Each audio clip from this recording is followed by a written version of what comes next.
golpeaba con toda su fuerza justo entre los ojos del cocodrilo.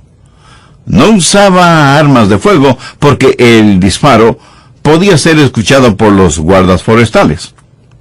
Por eso utilizaba el método del mazazo entre los ojos del cocodrilo. Quiero decirle que este diácono no era muy grande, era más bien pequeño, delgado pero musculoso.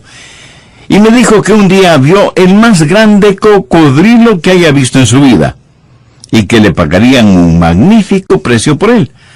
Así que apagó el motor de su bote, se puso junto al cocodrilo, tomó el mazo y con gran impulso y todas sus fuerzas quiso golpear al animal entre los ojos, pero al último momento el cocodrilo se movió y por el impulso que tenía se cayó del bote y él se vio de pronto cabalgando sobre la áspera piel del cocodrilo.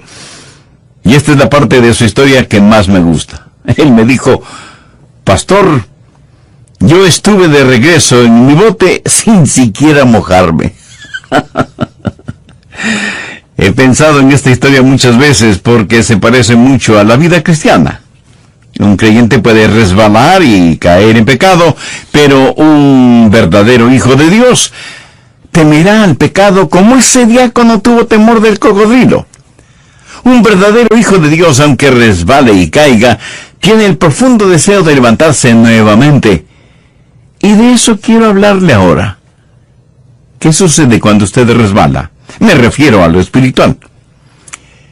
¿Qué pasa cuando usted cae? ¿Qué sucede cuando usted se encuentra, por así decirlo, cabalgando sobre el cocodrilo? Veamos lo que nos dice Primera de Juan 1:3. Lo que hemos visto y oído, eso os anunciamos, para que también vosotros tengáis comunión con nosotros. Y nuestra comunión verdaderamente es con el Padre y con su Hijo Jesucristo.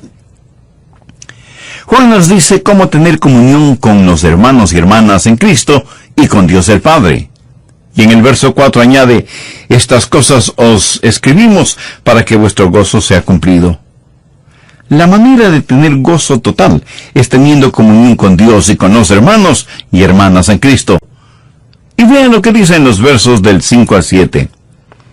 Este es el mensaje que hemos oído de Él y os anunciamos: Dios es luz, y no hay ningunas tinieblas en Él.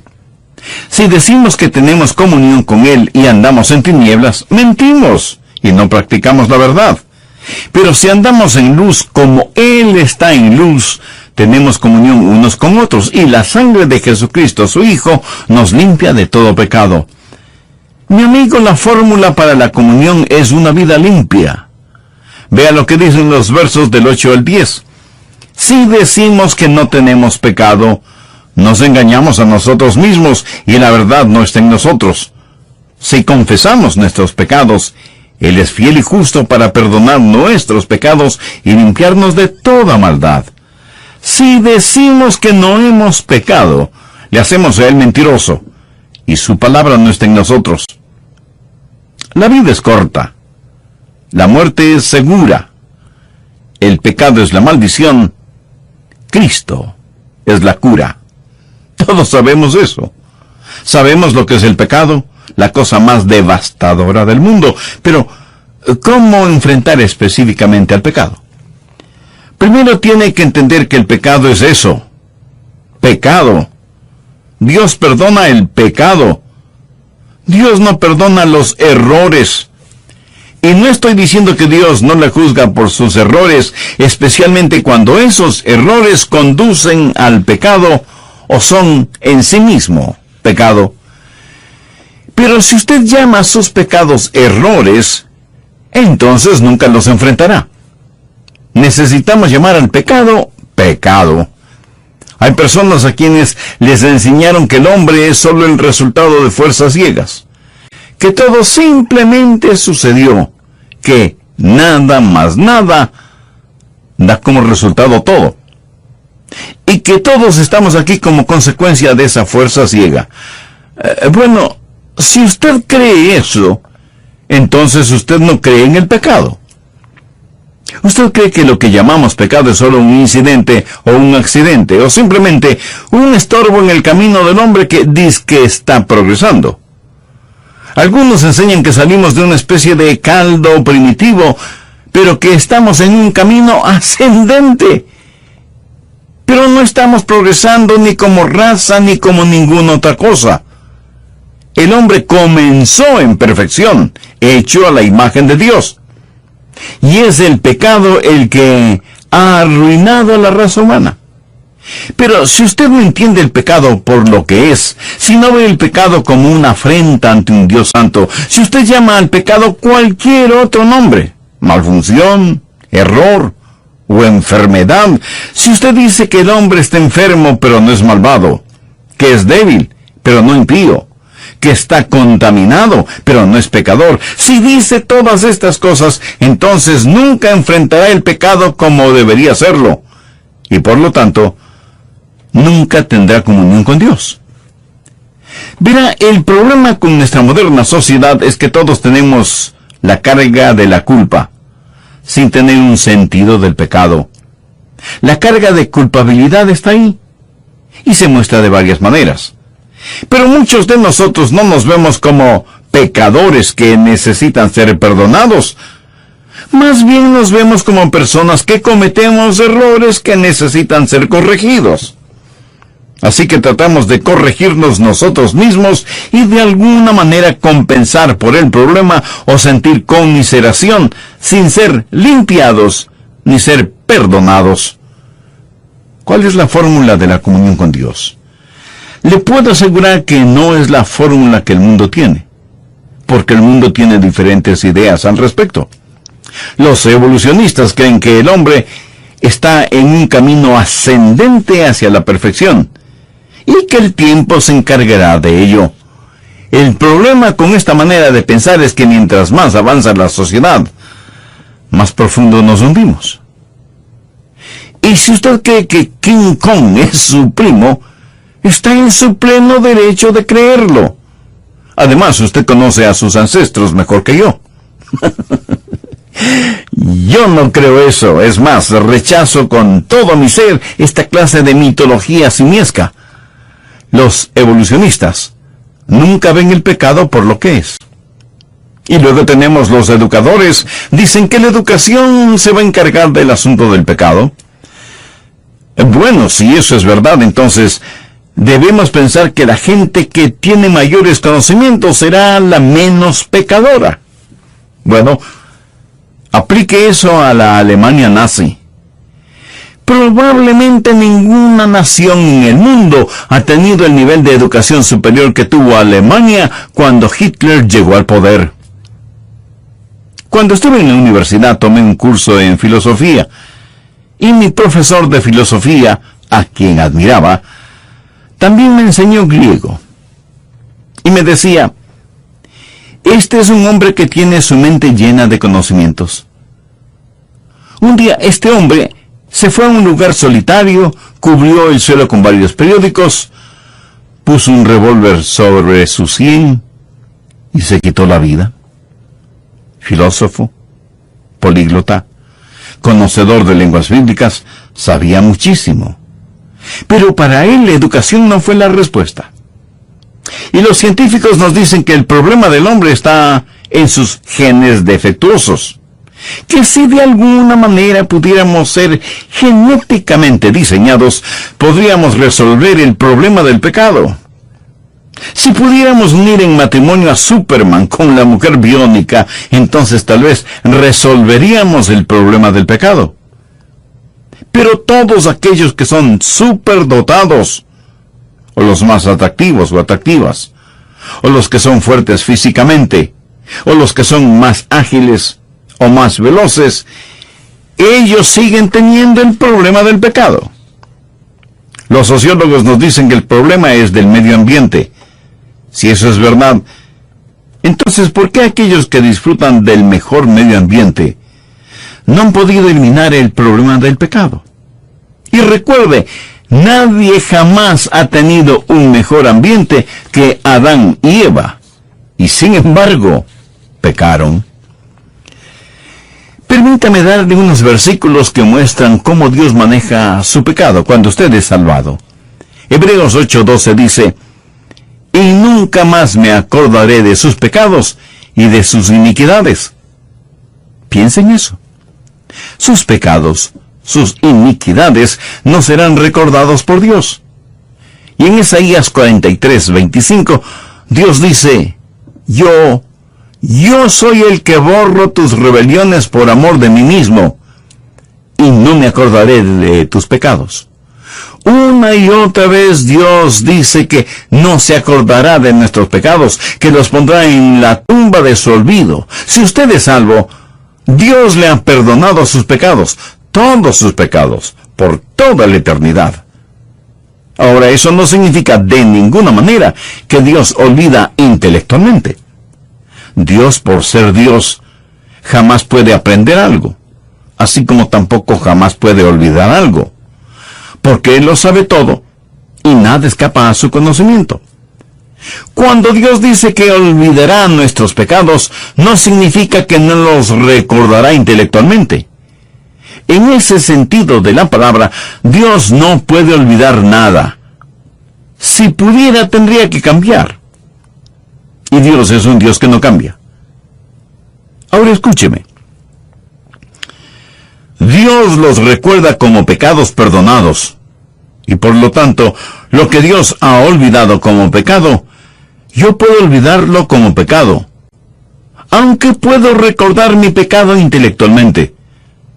Usted me pregunta: el pastor Adrián, ¿puede recordar cuando dijo una mentira, o tuvo un pensamiento de lascivia, o cuando perdió la paciencia, o cuando se llenó de orgullo? Sí, lo recuerdo, pero gracias a Dios que los recuerdo como pecados perdonados.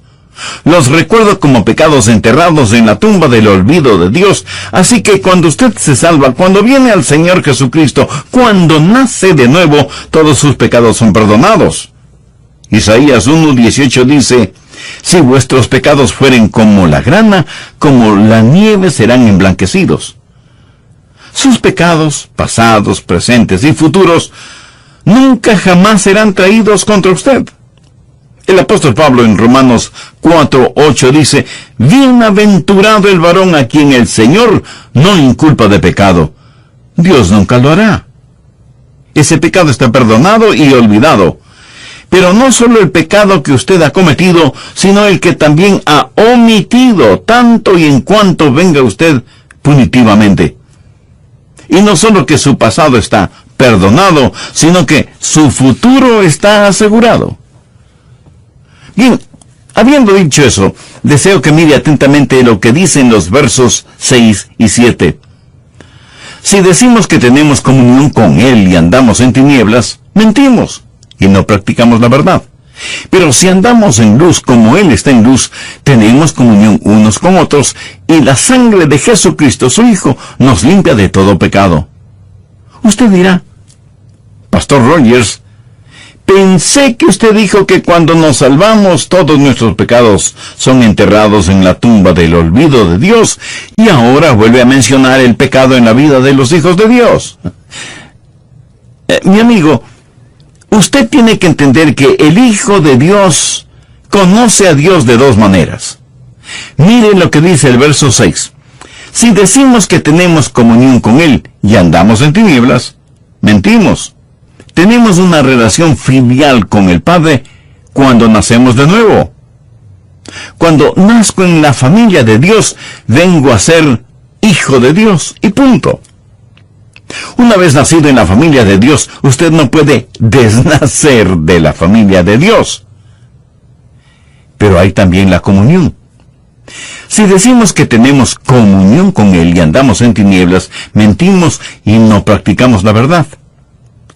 Déjeme ilustrar este punto. Yo fui un Rogers desde el mismo momento en que nací en la familia Rogers. Nunca puedo no haber nacido. Y no importa lo que haga, siempre seré el hijo de mi padre. ¿Verdad? Cuando usted es salvado, nace en la familia de Dios y nunca jamás puede desnacer de la familia de Dios. ¿Está claro? Bien, esa es su condición de hijo. Pero si usted desobedece a su Padre Celestial, entonces hablamos de comunión. Su condición de hijo es para siempre. La comunión cambia. Le explico. Nací en la familia Rogers, por lo tanto soy un Rogers. Esa es mi condición de hijo, y lo será por toda la eternidad. Nada puede deshacer lo que sucedió el momento en que fui concebido y nacido en la familia Rogers. Ese es un hecho eterno, y nunca puede ser cambiado. Pero hubo un momento cuando mi papá me dijo que cortar el césped y yo no lo corté. O me pidió que limpiara el garaje y yo no lo hice. O me ordenó que hiciera esto o aquello y yo no le hice caso. Entonces la comunión cambia.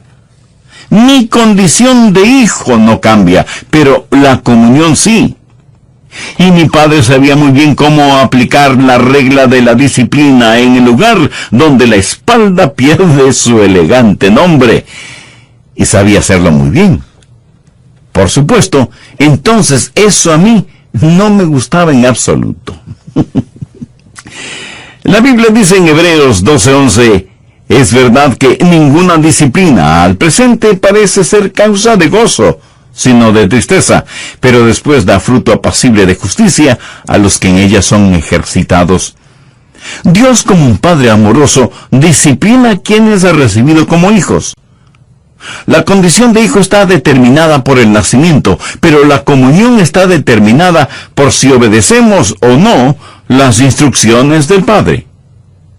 Solo se puede tener comunión con Dios cuando uno es hijo de Dios, partícipe de la naturaleza divina y miembro de la familia de Dios. Busque 1 de Juan 1:3. Si andamos en la luz, como Él está en luz, tenemos comunión unos con otros, y la sangre de Jesucristo su Hijo nos limpia de todo pecado. Por favor, note que una cosa es el ser hijo, y otra cosa es el tener comunión. Bien, hay 3 cosas que me gustaría que aprenda. 3 cosas que las encontramos en la primera epístola de Juan. 3 cosas maravillosas que usted debe aprender si quiere tener comunión y permanecer en comunión con Dios el Padre. Primero, su pecado debe ser expuesto a la luz. Aquí hay algo muy interesante. Mire las 2 palabras iniciales del verso 6. Si decimos. Estas mismas palabras se repiten en el verso 8 y en el verso 10, si decimos. ¿Ahora de qué está hablando? Está hablando de personas que de alguna manera niegan su pecado. Uno podría pensar que el apóstol Juan estuvo en una reunión de testimonios y escuchó a la gente decir una cosa cuando él sabía que todo lo contrario era la verdad. Y esa es la evolución de la mentira. Ahora, cuando un hijo de Dios mancha su corazón con el pecado, muchas veces comienza a mentir a las demás personas. Vea lo que dice el verso 6. Si decimos que tenemos comunión con Él y andamos en tinieblas, mentimos y no practicamos la verdad. Lo que sucede es lo siguiente. Un hombre o una mujer, un niño o una niña es realmente salvo, nacido de nuevo, sus pecados han sido perdonados y olvidados, pero entonces deja que algún pecado entre en su corazón y su vida, y va a la iglesia el domingo por la mañana, participa del servicio, canta con los demás, da sus diezmos, toma notas del mensaje. Al finalizar, algunos hermanos le preguntan, ¿cómo está? Oh, estoy muy bien, gracias. ¿Caminando victoriosamente? Por supuesto que sí. ¿Se da cuenta? Está mintiendo, y él, hoy ya lo saben, pero comienzan a mentir a los demás porque no puede o no quiere confesar lo que hay en su corazón. Y muchos de quienes me escuchan en este mismo momento se encuentran en la misma condición. Saben que su corazón no está bien con Dios, pero no quieren que ninguna persona lo sepa. Pero usted sabe que su corazón no está bien con Dios. y no quiere que ni su cónyuge, ni sus hijos, ni sus parientes, ni el pastor, ni los hermanos en la iglesia sepan de su pecado. Así que comienza a actuar como si todo estuviera muy bien. Y seguramente estoy poniendo el dedo sobre la llaga este mismo instante, sobre la vida de muchos de nuestros oyentes. Así que primero comenzamos a mentir a los demás. Ahora mire el verso 8. Si decimos que no tenemos pecado, nos engañamos a nosotros mismos. Si usted dice una mentira repetidamente, va a comenzar a creerla. Va a empezar a decir, está bien, estoy en lo correcto. Y va a empezar a razonar su pecado y a engañarse a usted mismo. Se vuelve un esquizofrénico espiritual. Se miente a usted mismo. Y en verdad ese es el camino hacia la depresión y la fatiga mental. Pero aún no hemos terminado. Veamos el verso 10. Si decimos que no tenemos pecado, le hacemos a él mentiroso y su palabra no está en nosotros. O sea, terminamos en controversia con Dios. Y lo que es peor, terminamos mintiendo a Dios, o al menos creyendo que podemos mentir a Dios. Lo que necesitamos hacer es exponer el pecado a la luz. Y eso es lo que quiero que usted haga. Usted dirá, pastor, ¿está tratando de hacerme sentir mal? No, de ninguna manera. Estoy tratando de mostrarle cómo tener comunión con Dios. Estoy tratando de que usted, después de escuchar este programa, pueda decir, estoy totalmente, absolutamente limpio, tengo comunión con Dios y con los demás. Pero el pecado tiene que ser expuesto a la luz. Si andamos en luz, como Él está en luz, tenemos comunión unos con otros. ¿Qué es lo que hace la luz? La luz simplemente revela lo que está mal. Mientras más acerca un objeto a una luz brillante, más visibles serán las imperfecciones de ese objeto. Si quiere saber si hay pecado en su vida y en su corazón, expóngase a la luz, dígale al Espíritu Santo de Dios, examíname, oh Dios, y conoce mi corazón, pruébame y conoce mis pensamientos, y ve si hay en mí camino de perversidad. Abra su corazón a la luz de Dios ahora mismo. Preséntese a Dios. No tiene que hacer una morbosa introspección de usted mismo. Sencillamente pídale a Dios que le revele su pecado, porque si andamos en luz como Él está en luz, tenemos comunión unos con otros. Ahora usted necesita aprender la diferencia entre la convicción del Espíritu Santo y la acusación de Satanás. Esto es clave porque si usted no entiende este punto, va a perder algo muy, muy importante. El Espíritu Santo le convence a usted de su pecado. El diablo le acusa de su pecado. En esto hay una enorme diferencia. ¿Cómo el Espíritu Santo le convence de pecado? Cuando usted abre su vida a la luz, cuando usted dice, aquí estoy, Señor, examíname. Primero el Espíritu Santo le convencerá de su pecado legítimamente. Le dirá, este es el pecado que tienes en tu vida, y que aún no lo has confesado y por lo tanto no ha sido todavía perdonado y limpiado. Y usted confiesa su pecado, se arrepiente, es limpiado, perdonado, hecho un hijo o una hija de Dios, nace de nuevo en la familia de Dios. Pero ahora el diablo le acusa ilegítimamente y sacará a la superficie lo que ya ha sido perdonado, limpiado y olvidado, y hará que usted lo recuerde una y otra vez. La Biblia dice, fiel es Dios y justo para perdonar nuestros pecados y limpiarnos de toda maldad. Ahora, suponga que usted ha dicho una mentira. Digamos que le ha mentido a su esposa.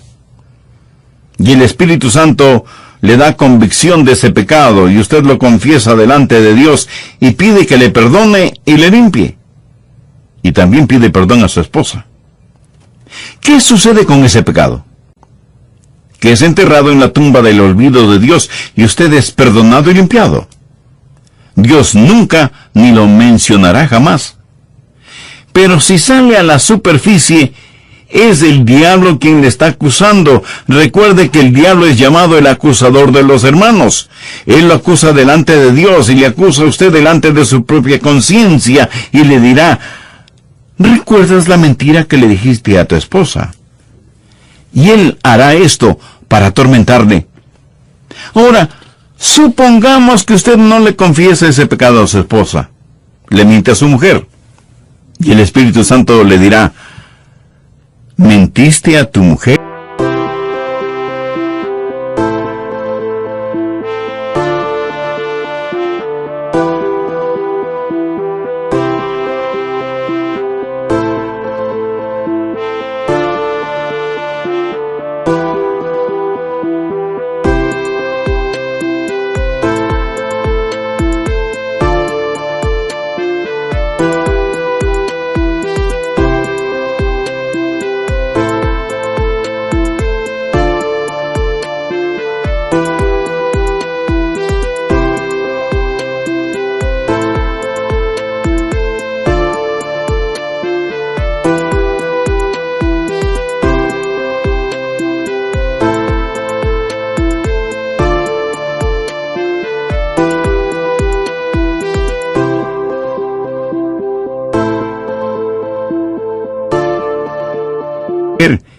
Y tratas de tener comunión con Dios. Y usted sabe que no tiene comunión con Dios. La luz de la santidad de Dios le está diciendo que mintió a su esposa. Eso es convicción provocada por el Espíritu Santo y es una convicción legítima. Pero el Espíritu Santo no solo le dará una convicción legítima, sino que también le dará una convicción específica. Cuando el diablo le acusa, como no puede acusarle de algo que Dios ya le ha perdonado, entonces Satanás le acusará en forma general. Le dirá, por ejemplo: tú eres malo, no eres digno de nada, tienes una naturaleza vil y pecadora, Dios de ninguna manera puede amar a una persona como tú. ¿Sabe que hay mucha gente que vive bajo la opresión de Satanás? El diablo ha dado a estas personas una visión negativa, se sientan mal espiritual y físicamente. El Espíritu Santo es como un hábil cirujano. Pone su mano donde duele, empuja, y usted dice: eso duele. Bueno, es ahí en donde está el pecado. Y el Espíritu Santo lo identifica por nombre. No trate de enfrentar sus pecados diciéndole a Dios: Dios, si he pecado, perdóname. Ese es un pedido inútil. Usted tiene que decir: Dios, he mentido, o he sido cruel, o he sido deshonesto, o miré con deleite algo que no debía mirar. Señor, he adulterado, o he robado, o deshonré a alguien, perdóname. ¿Lo entiende? Usted nombre específicamente su o sus pecados para que le sean perdonados, porque de esa manera trabaja la convicción del Espíritu Santo. Ahora tampoco es cuestión de que usted vaya por ahí diciendo: oh, debo de ser culpable de algo, Señor, perdóname mis pecados, cualesquiera que sean. Yo no los recuerdo, pero me siento terrible espiritualmente. Es el diablo el que le está haciendo sentir mal. El Espíritu Santo le dará convicción solo de pecados que no han sido confesados. Le dirá exactamente cuáles son, los identificará por nombre, lugar y fecha, y de esa manera usted sabrá de lo que ha sido perdonado y limpiado. Así que el Espíritu Santo no solo le convence legítima y específicamente, sino que también le convence para redimirle. El Espíritu Santo pone convicción en usted para que confiese su pecado, sea perdonado y tenga comunión con Dios, porque Dios quiere que usted tenga comunión con Él. Cuando Dios le trata a usted como a hijo, es porque quiere restaurarle a la comunión. Se quebranta el corazón de Dios cuando la comunión se rompe. y Él le dirá exactamente lo que usted ha hecho, y por medio de su Santo Espíritu le convencerá para redimirle, mientras que Satanás siempre tratará de acusarle para destruirle. Dios quiere traerle a la confesión precursora del perdón y la comunión, mientras que el diablo quiere acusarle para que en desesperación usted se aleje de Dios. Así que solo abra su corazón al Espíritu Santo de Dios. Ese pecado que tiene debe ser expuesto a la luz. Pero, ¿qué hacer una vez que el Espíritu Santo, en forma legítima, específica y redentora, revela cuál es el problema? Bueno, primero debe ser expuesto a la luz. Segundo, debe ser expresado al Señor. Miremos una vez más el verso 9. Si confesamos nuestros pecados, Él es fiel y justo para perdonar nuestros pecados y limpiarnos de toda maldad. Usted debe confesar su pecado. A lo mejor usted me pregunta, pastor, ¿cómo confieso mi pecado? En el idioma original, la palabra confesar significa estar de acuerdo, decir la misma cosa. Una confesión de pecado no es solo la admisión de su pecado, es el estar de acuerdo con Dios acerca de lo que Él dice sobre ese pecado. ¿Cómo confesar el pecado? Debe hacerlo inmediatamente. La palabra confesar está en tiempo presente.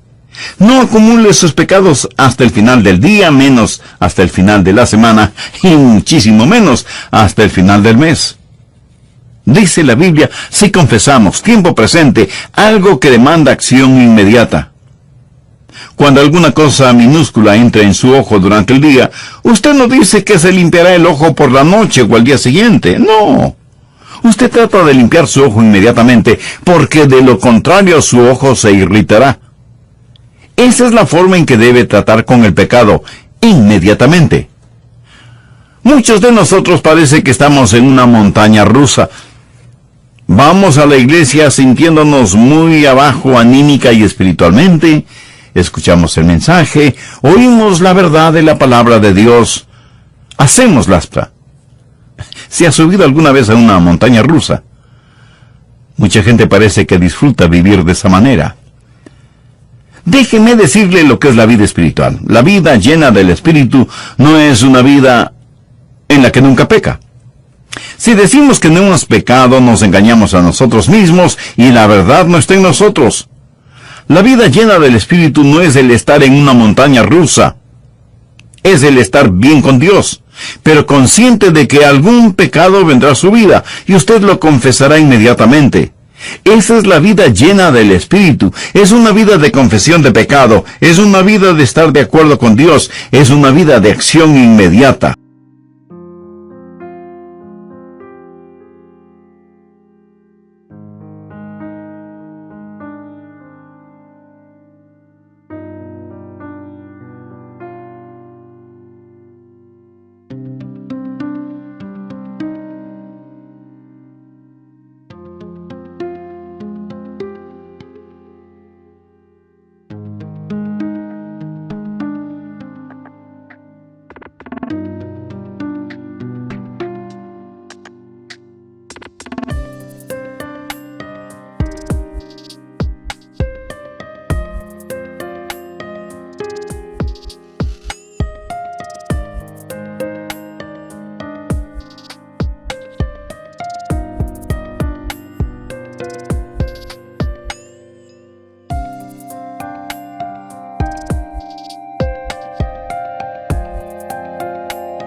Si el Espíritu Santo de Dios le convence a usted específicamente, entonces usted debe confesar específicamente. Si confesamos nuestros pecados, nómbrelos, identifíquelos. Cantamos muchas veces que debemos contar las bendiciones que el Señor nos da, y aún hasta nombrarlas. Si usted nombra sus pecados, se asombrará de todas las cosas que ha hecho. Pero qué gran alivio es cuando usted ha confesado sus pecados delante de Dios en forma específica y el Espíritu Santo le ha convencido para que lo haga inmediatamente y confiadamente. Si confesamos nuestros pecados, Él es fiel y justo para perdonar nuestros pecados. ¿No le maravilla eso? Él es fiel y justo para perdonar nuestros pecados. Si Dios no le perdonara y limpiara, sería un mentiroso charlatán. Sería infiel e injusto. Pero la Biblia dice que Él es fiel y justo. ¿Por qué? Porque Jesús murió por esos pecados y usted puede ser absoluta y totalmente limpio. Y lo que Dios declara limpio, que ningún hombre se atreva a llamarlo sucio. Él es fiel y justo para perdonar nuestros pecados y limpiarnos de toda maldad. Esa es una maravillosa forma de vivir. Porque cuando estamos limpios, ¿qué sucede? Que tenemos comunión con Dios y comunión unos con otros. Y no hay nada comparable a estar limpios delante de Dios. Dígame, ¿cómo se siente usted cuando se da un buen baño por la mañana?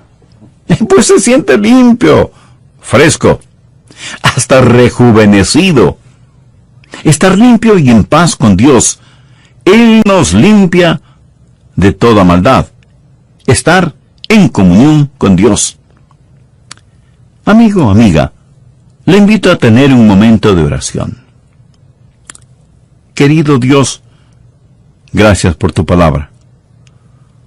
Oro este momento por los muchos que están escuchando este mensaje, para que puedan conocer el genuino